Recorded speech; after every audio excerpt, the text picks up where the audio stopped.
Hello guys, welcome back to my channel. প্রতিদিনের মতো আজকেও সকাল সকাল চান করে নিয়েছি। আর আজকের দিনটা ছিল 30শে জানুয়ারি। আজকেও আমার একটা ব্রাইড সাজানো আছে। চলো তোমাদের সাথে রেডি হয়ে কথা বলি। এই দেখো আমি রেডি হয়ে গেছি।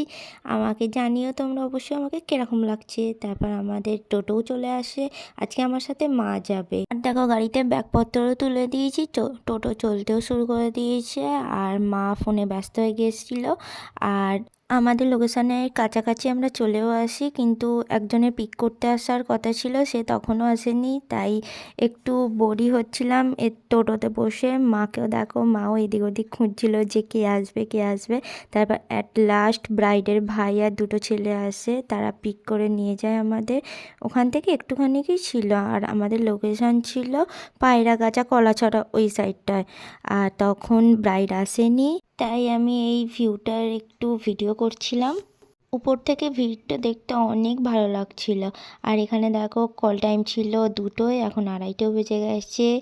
অনেকক্ষণ বসেছিলাম, আমারও ভালো লাগছিল না যে কখন সাজাবো কখন সাজাবো। আর এখানে দেখো মাও শুয়ে পড়েছে, আমিও শুয়ে পড়েছিলাম। আর 3টে বাজতে চায় তখনও ব্রাইড আসেনি। তারপরে অ্যাট লাস্ট ব্রাইড এসে বসে 3:30টের সময়। তারপরে আমি ওর মেকআপটা করতে শুরু করে দিয়েছিলাম।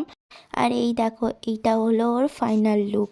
ওর তো খুবই খুবই খুবই পছন্দ হয়েছিল। ও খালি সবাইকে বলছিল যে আমাকে সুন্দর লাগছে, বলো আজকে সুন্দর লাগছে। আমি বলছি হ্যাঁ, সব থেকে সুন্দর তোমাকে আজকে লাগছে। সত্যিই খুব সুন্দর লাগছিল আমার গোলুমোলু ব্রাইডকে। তোমাদের কীরকম লাগলো তোমরা অবশ্যই জানিও। তারপরে আমাদের বাড়ি ফেরার পালা, তো টোটোতে উঠে পড়েছিলাম। আর খেটে খুঁটে আমি প্রচণ্ড ক্ষুধার্ত হয়ে পড়েছিলাম। চলো এই ব্লগটা এই পর্যন্তই, আবার দেখা হবে অন্য কোনো ব্লগে। টাটা।